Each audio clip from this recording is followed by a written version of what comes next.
Bonjour à tous, Des Autotransact Talange, réseau membre plus que pro. Dans le cadre de la défense du consommateur que l'on mène depuis tant et tant d'années, et aussi dans le cadre de notre principe de transparence, l'objectif c'est d'informer le consommateur, le peuple de France, de proximité en tout cas pour ce qui nous concerne, pour essayer de l'aider, de le protéger contre les injustices, les arnaques, etc. etc. Je ne vais pas redire ce que je dis tout le temps. Voilà. Alors aujourd'hui, je vous propose un document vidéo extrêmement intéressant qui concerne le diagnostic automobile, puisque l'idée nous est venue justement d'un internaute qui nous suit sur notre chaîne YouTube et qui nous a rédigé une question. Et qui nous demande donc si on pouvait faire une vidéo d'explication justement sur le diagnostic automobile. Il nous a exposé son cas et c'est vrai que son cas reflète finalement tous les abus des réparateurs, il faut bien le dire. Eh bien, on va reprendre exactement le cas pratique de cet internaute et on va bien expliquer les choses. À chaque fois qu'il y a un consommateur qui s'estime lésé par un réparateur, un garagiste, un MRA, un concessionnaire, un agent, enfin peu importe son grade, à chaque fois, eh bien, il existe un dénominateur commun, c'est le non-respect de la législation du droit automobile. C'est toujours ce que je dis souvent, c'est que avant d'être mécanicien, avant d'ouvrir son propre garage, avant de montrer qu'on est effectivement compétent dans tel ou tel domaine, il y a autre chose qu'il faut bien comprendre, c'est que chef d'entreprise, c'est un vrai métier à part entière. Et le problème d'aujourd'hui, c'est qu'on s'aperçoit que depuis 2008 par exemple, vous savez, la fameuse crise des subprimes, où on a pu voir l'explosion du système bancaire mondial, avec les crédits qui n'étaient plus payés, puisque c'était l'effet boule de neige, et bien depuis là, on a eu des entreprises, de plus en plus d'entreprises, à se dire de faire de la polyvalence, c'est-à-dire de prendre de l'argent là où il était. Appelons un chat un chat. Et l'objectif de tout cela, c'est quoi? Eh bien, de rendre le consommateur friable, le piéger, le léser. Et c'est lui qui en subit les conséquences, le préjudice. C'est tout, c'est toujours la même histoire, parce que c'est le maillon faible. Voilà pourquoi aujourd'hui, par exemple, les garagistes, les vrais, les professionnels de l'automobile, voilà pourquoi nous sommes considérés comme des voleurs, des charlatans, des arnaqueurs, des salopards, à cause de tous ces gens-là. Voilà. Parce qu'il fallait prendre de l'argent là, ou là, ou là, ou là, sans comprendre qu'à un moment donné, on ne peut pas faire n'importe quoi, qu'il existe une loi, qu'il existe un système judiciaire, et que la France finalement est un pays de droit.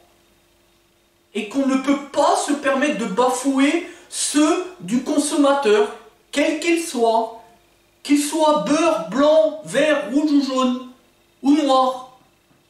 Qu'à un moment donné, on doit le respecter à sa juste valeur. Voilà contre quoi on se bat matin, midi et soir. Les droits des consommateurs. Et qu'on a un intérêt à le faire, évidemment. On va pas se mentir. Ça s'appelle la confiance. La relation de confiance. Restaurer la confiance du consommateur. Et pour y parvenir, eh bien, il faut informer les gens objectivement. Leur expliquer ce qui se passe depuis tant et tant d'années. Et là, on a aujourd'hui des prestataires à domicile qui profitent de la publicité facile des réseaux sociaux, qui exercent totalement illégalement, qui ne sont pas issus des métiers de l'automobile. On a des centres auto dont les intervenants ne sont pas qualifiés, là encore, dans les métiers de l'automobile. et qui ont décidé, une hiérarchie à leur tête, qu'on pouvait faire du diagnostic à tout va, selon ses envies. La lecture des fois à 30 €, puis le diagnostic complet, si tant est qu'il soit un jour complet, au double, c'est-à-dire 50 ou 60 €. Et on a des concessionnaires, pour clore le débat, la crème de la crème, des concessionnaires qui se disent, ah ben on va faire payer le client 300 € le diagnostic, mais on va le faire pédaler dans la semoule, et on va lui dire qu'il faut aller plus loin dans la recherche de panne pour le refaire payer encore 150 €. Pour seulement lui dire quelle est la panne. Et non content d'être de mauvaise foi et d'incompétence, on va lui faire payer des réparations au prix fort, sans lui faire intégrer le prix du diagnostic dans l'espèce. Voilà aujourd'hui où on met les pieds. Et au bout du compte, on a un consommateur qui, face à tout cela, face à tout ce merdier, ne sait plus quoi faire. Et puis, il n'a pas le droit à dire quoi que ce soit, parce que sinon, c'est le droit de rétention du véhicule. S'il ne paye pas, on lui prend le véhicule. Voilà la vérité. Sauf que le droit de rétention du véhicule, c'est un droit effectif du professionnel de l'automobile qu'il peut opposer à son client. L'objectif, tout le monde l'a compris, c'est de se faire payer son dû. Dans la relation contractuelle, il y a donc une prestation de service en contrepartie donc d'une rémunération. Voilà, c'est le prix de la facture. Le problème, c'est que, on le voit souvent, il y a des professionnels qui abusent de ce droit. Sauf que le droit de rétention de véhicule ne s'exerce pas à toutes les sauces, il y a des règles. Et c'est le but aujourd'hui, c'est d'informer le consommateur objectivement sur ces règles. Sans trop aller dans le détail juridique, essayer avec des mots simples, leur faire comprendre tout simplement. Alors le premier point, il faut qu'il y ait un écrit, c'est la base. C'est la base. Plutôt préférer un devis plutôt qu'un ordre de réparation. C'est plus précis, ça requiert l'accord express et c'est opposable aux professionnels de l'automobile. Tandis que l'ordre de réparation, ça revêt plutôt le caractère, on va dire, d'un accord de compromis, voilà, avec le principe des aléas, etc. Donc, c'est pas top, c'est pas ce qu'il y a de mieux. Par contre, le devis, il faut qu'il y ait un accord express du client. Il faut que les éléments soient relativement précis pour que ceci soit opposable au client comme au professionnel d'ailleurs. Mais surtout au client, comme ça le client ne pourra pas dire « Ah ben non, je savais pas, j'ai pas voulu faire ça, etc. » Voilà. Mais le professionnel devra aussi justifier de sa facture par rapport au devis. Le deuxième point, il faut que la créance soit exigible. Ben oui, il ne faut pas que, par exemple, on le sait, on l'a déjà vu si souvent, que par exemple la facture soit payable en plusieurs fois, comme dans le cadre de contrats prévision, les contrats maintenance qu'on voit souvent auprès des constructeurs français, dans le cadre du financement du crédit pour le véhicule, par exemple, de tel ou tel consommateur. Voilà. Si la créance, la facture est payable au comptant, il n'y a pas de souci. Voilà. Donc là, effectivement, le professionnel commence finalement bout à bout à avoir des armes pour opposer donc le droit de rétention du véhicule donc aux clients qui ne souhaitent pas payer la facture. Et enfin, le troisième point, le dernier point, la créance, elle doit être certaine. Ça veut dire quoi? Ça veut dire qu'il faut qu'il y ait un accord préalable, le devis ou autre élément, mais au moins une preuve qu'il y ait effectivement eu un accord express. Donc l'accord express, le fait que la modalité du paiement soit telle qu'elle soit comptant, et enfin, qui est un écrit avec des éléments précis, comme sur le devis par exemple. Voilà. Une fois qu'on a tous ces éléments, effectivement, le client ne va pas pouvoir s'opposer à la facture. Et le professionnel si le client ne souhaite pas payer donc cette facture, eh bien, va pouvoir opposer à raison eh bien, la rétention de véhicule, c'est-à-dire le fait de garder le véhicule de son client, tout simplement. Voilà.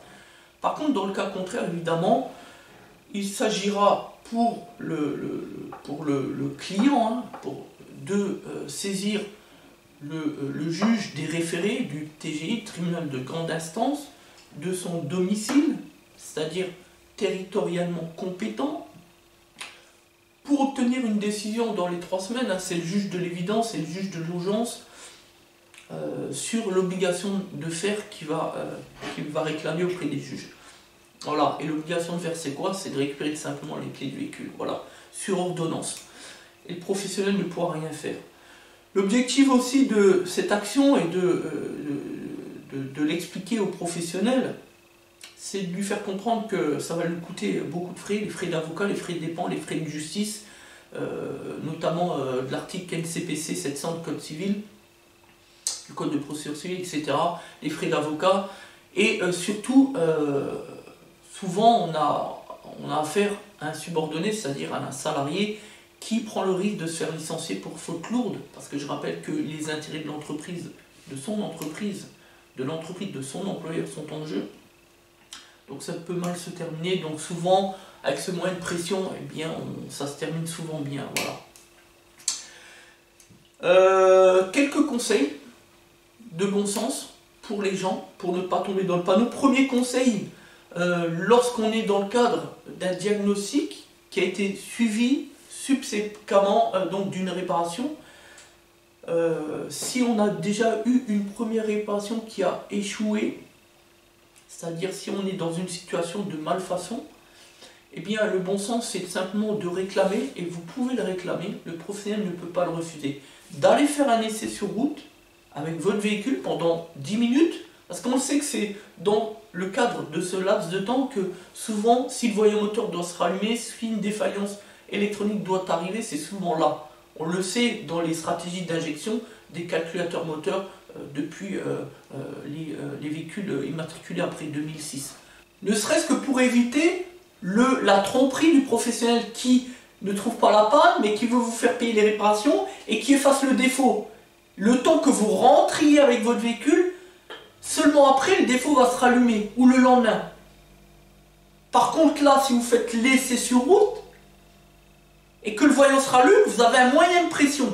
Vous pouvez vous dire, attendez, ça ne marche pas, ça ne fonctionne pas, vous avez une obligation de sécurité, de résultat, je dois pouvoir jouir de mon véhicule. La présomption de faute pèse systématiquement sur le garagiste. Ce n'est pas à moi de démontrer que vous avez mal réparé, c'est à vous de démontrer que vous avez bien réparé, mais que cette panne-là est totalement indirecte à la réparation qui vient d'être exécutée par vous. Voilà ce que vous pouvez dire au garagiste défaillant.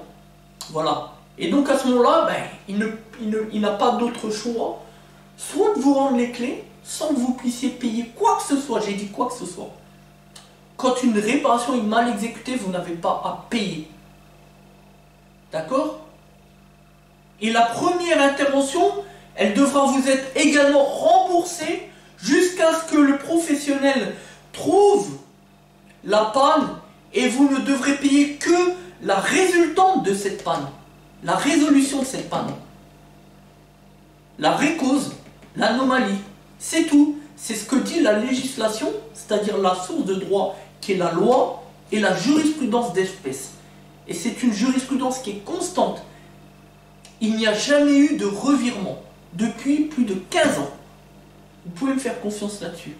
On est spécialiste sur la question. Ensuite, l'autre conseil de bon sens, et là on est plutôt dans le cadre du diagnostic automobile pur et dur, j'ai envie de dire, lorsque, et c'est la règle que nous appliquons, c'est le principe de l'obligation de résultat, rien ni plus ni moins, c'est que lorsqu'un diagnostic n'est pas abouti, ne payez pas le moindre centime, ne tombez pas dans le piège. Ah oui, mais je vous fais une remise, vous payez la moitié du diagnostic, etc. Rien de tout cela. Ça, c'est le piège. S'il n'y a pas de diagnostic, vous ne payez rien. Quand j'évoque le fait qu'il n'existe pas de diagnostic, c'est quand, on le voit souvent, vous avez souvent en centre auto ou des prestataires à domicile qui viennent chez vous, qui vous disent, qui viennent avec l'outil diagnostic, avec l'ordinateur, la valise, hein, comme on appelle ça communément, et qui viennent dire, ah, j'ai fait une lecture défaut, c'est peut-être ça ou ça. Donc là, on est vague, on ne sait pas finalement. Je dis, il faut inciter le professionnel à vous dire ce que c'est. Et donc, on lit les défauts, on se borne à lire les défauts, mais on n'en sait pas plus. C'est pas ça le diagnostic automobile, c'est bien autre chose. Le diagnostic automobile, c'est 3 ans d'études. Donc c'est du sérieux. Et le problème, c'est qu'il y a des gens qui ne maîtrisent absolument pas l'automobile et qui se permettent de faire du diagnostic et de prendre en charge des clients, des consommateurs. Ça, c'est faire très attention à ce type d'arnaque. Voilà. Si on n'est pas capable de vous apporter un diagnostic précis, clair, et que derrière, on ne vous propose pas d'engager les réparations, ne payez rien, n'acceptez pas. Ces 2 points de droit sont extrêmement importants. Et surtout, ça va vous permettre de déterminer, de savoir à qui vous avez affaire. Parce qu'aujourd'hui, c'est la nouvelle mode. Par exemple, on le disait, les prestataires à domicile ou dans certains centres auto, on fait juste du diagnostic ou juste une lecture défaut. Mais le professionnel se doit d'aller jusqu'au bout, c'est-à-dire engager les réparations. C'est le principe d'obligation de résultat. Et le client, le consommateur, lui, se fout bien pas mal de savoir quel est le défaut qui est enregistré dans la mémoire du calculateur. Lui, ce qu'il veut, c'est une réparation. Voilà. Donc, ne tombez pas dans le piège. Nous, quand on fait un diagnostic, ça peut arriver, des fois, on a besoin d'approfondir le diagnostic. Et quand on le constate, eh ben on dit au client, écoutez, c'est bon, vous pouvez repartir, on lui fait rien payer, pas un centime. Parce qu'on sait qu'on n'a pas pu aller au terme du diagnostic. Et on redirige le client vers le concessionnaire dont on sait qu'il pourra, grâce à des outils plus approfondis, faire le travail jusqu'au bout. Voilà, faites bien attention, aujourd'hui, l'arnaque au diagnostic automobile, elle est présente partout. Que ce soit chez les prestataires de domicile, que ce soit dans les centres auto, chez les petits garagistes, les MRA, etc. Aujourd'hui, on ne respecte plus rien, on fait comme bon nous semble, et sauf qu'il y a une réglementation. Et on ne fait pas comme on veut. Parce que comme je le dis souvent, le problème aujourd'hui des professionnels de l'automobile, comme ailleurs d'ailleurs, il faut bien le dire, soyons clairs, c'est que il existe un véritable problème d'inadvertance, de désinformation. Les professionnels ne sont pas de véritables chefs d'entreprise, ils ne sont pas informés de leurs droits, donc comment pensez-vous qu'ils respectent les droits de leurs propres clients? Ils ne connaissent pas les leurs. C'est ça le problème. Problème de formation et problème d'information. Voilà quelle est la source de tant et tant de litiges et tant de contentieux entre les professionnels de tous bords et les consommateurs. Voilà. Et au bout du compte, au milieu de tout cela, on a justement les clients, les consommateurs, qui eux ne savent plus quoi faire, ne savent plus où donner de la tête, à qui faire confiance. C'est ça le vrai problème de fond aujourd'hui. Voilà, donc en conclusion, battez-vous tout le temps. Ne vous laissez jamais faire. Voilà. Et n'ayez pas peur de vous opposer aux réparateurs. Lorsque vous remettez en cause une facture qui ne correspond pas au devis initial, ou lorsque la réparation ne fonctionne pas et qu'on vous force, vous contraint à payer une nouvelle facture. Ça n'existe pas nulle part ça. Et si vous avez un doute, faites-vous conseiller par un professionnel du droit, un avocat, mais en aucune manière allez à la facilité des réseaux sociaux, des forums où il est dit tout et n'importe quoi. Ne faites jamais ce piège-là, ne tombez jamais dans ce piège-là, parce que ça peut vous coûter votre procédure pour vice de forme. Croyez-moi, il suffit d'un rien. Et ça serait bête tout de même de donner des armes, à votre réparateur, alors que vous avez tout pour gagner l'affaire. Croyez-moi, sur ce genre de dossier, votre réparateur n'a strictement aucune chance devant n'importe quel juge. Voilà. Je n'en dirai pas plus. Merci de nous avoir suivis, c'était un plaisir.